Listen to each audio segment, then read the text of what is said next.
Bedtime Stories with me, Issy. Are you ready to share a new story?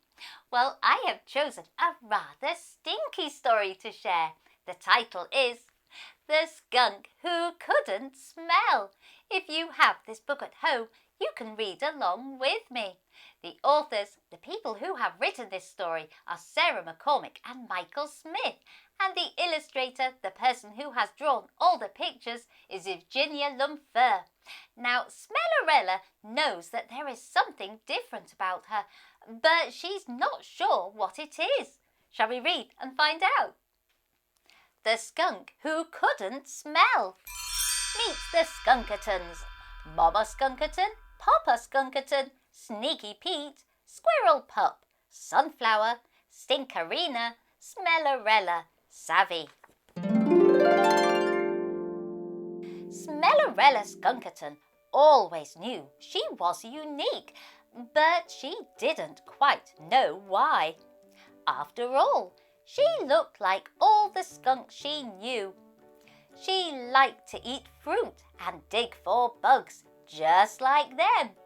And when she was scared, psst, her skunk spray came out, like the other skunks did too.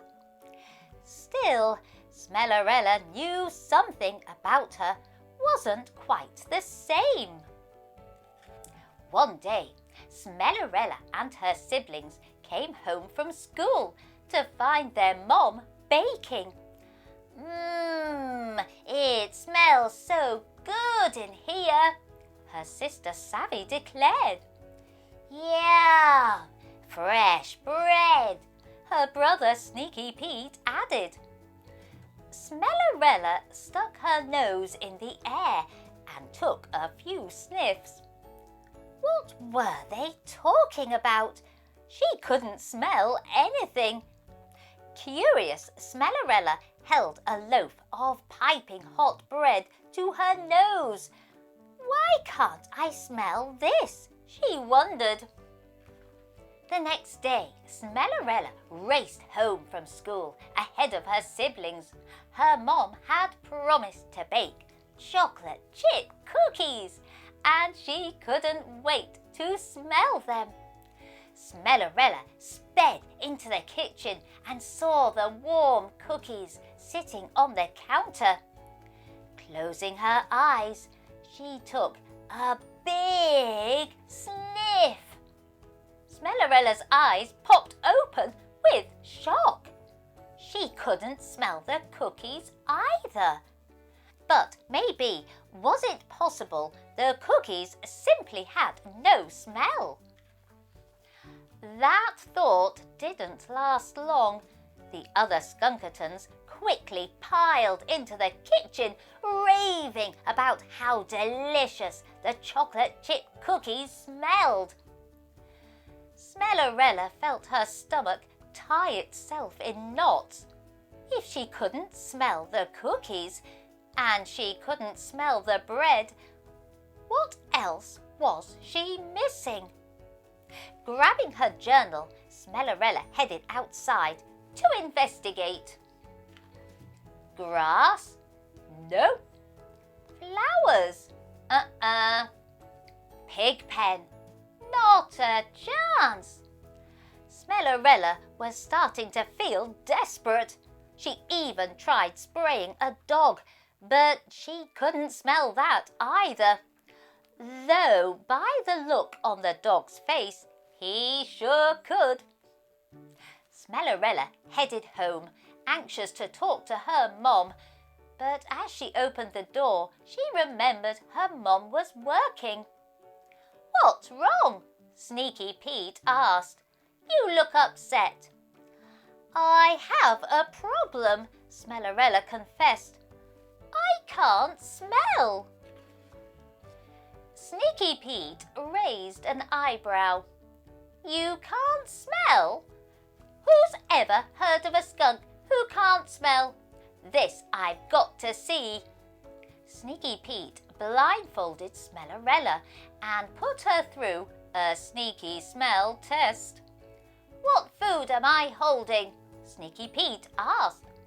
Smellarella took a deep breath. I don't know, she said with a shrug. Sneaky Pete was sure Smellarella was lying, but how could he prove it? Gathering his siblings together, he asked them to find the stinkiest items around. Before Smellarella knew it, she was being asked to smell mouldy cheese, sweaty socks, rotten eggs, and Sneaky Pete's week-old gym shorts. Smellarella was growing impatient. "Enough!" she shouted.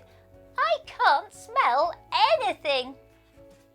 Sneaky Pete still wasn't convinced, and he had a sneaky trick up his sleeve to prove Smellarella was lying. He unscrewed the cap of the pepper shaker and shoved it under Smellarella's nose. As Smellarella breathed in, the pepper tickled her nose and made her sneeze. Achoo! "Busted!" the Skunkertons yelled in unison.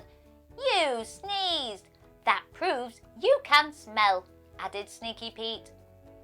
Tears streaked down Smellarella's face as her siblings danced around chanting. Smellarella said she couldn't smell, but the pepper had a different tale to tell. She knew they would never believe her now. Just then, Mama Skunkerton came home from work. Seeing Smellarella's tears, she asked, "What's wrong, honey?" Smellarella sobbed. "I've tried smelling everything, from cookies to grass, but I can't smell anything." "She's lying. She sneezed at the pepper," Sneaky Pete shouted. "She failed my sneaky smell test." "What's a sneaky smell test?" Mama Skunkerton asked. "They made me smell all sorts of stinky stuff, like mouldy cheese and sweaty socks, and I couldn't smell any of it. Then they put pepper under my nose. When I sneezed, they all said I was lying." Mama Skunkerton wiped away Smellarella's tears. "Smellarella," she said, "pepper makes you sneeze because it tickles your nose, not because of the smell. I believe you, and I promise we'll get to the bottom of this." A few days later, Doc Diggins looked over Smellarella's notes. "Grass, cookies, mouldy cheese. You really know how to conduct a proper experiment," he said. "But I have a few tests of my own to run. They may help me figure out what's going on. First, we'll start by taking a look up here," Doc Diggins explained, poking around in Smellarella's nose.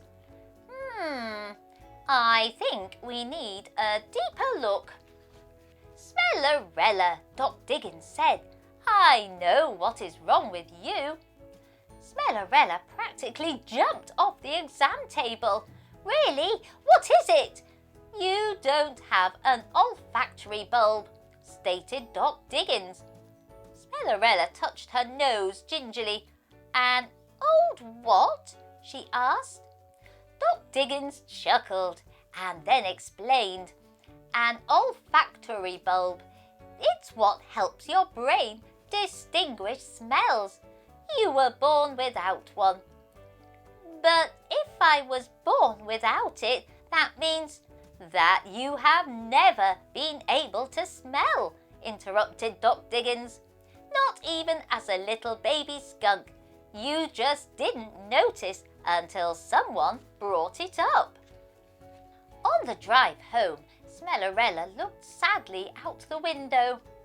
The world was full of smells, but not for her. She wondered what else she was missing out on. Suddenly, Sneaky Pete pointed at Stinkerina's shoulder and shouted, "Spider!" Stinkerina turned and saw a giant creepy spider. Before she knew it, psst, she accidentally skunked the whole van.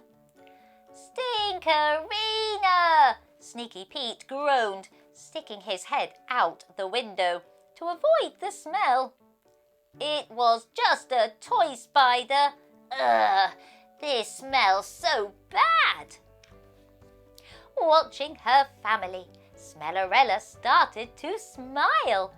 She couldn't smell bread or cookies, but she also didn't have to smell Sneaky Pete's week-old gym shorts or Stinkerina's skunk spray. Maybe having no sense of smell wasn't all bad. Smellarella grabbed her journal to make one final note. I always knew I was unique, and now I know why.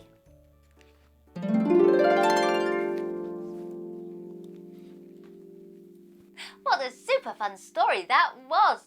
Poor Smellarella, when she told Sneaky Pete she thought she couldn't smell, he really put her through a very smelly test. Imagine smelling mouldy cheese or week-old gym shorts.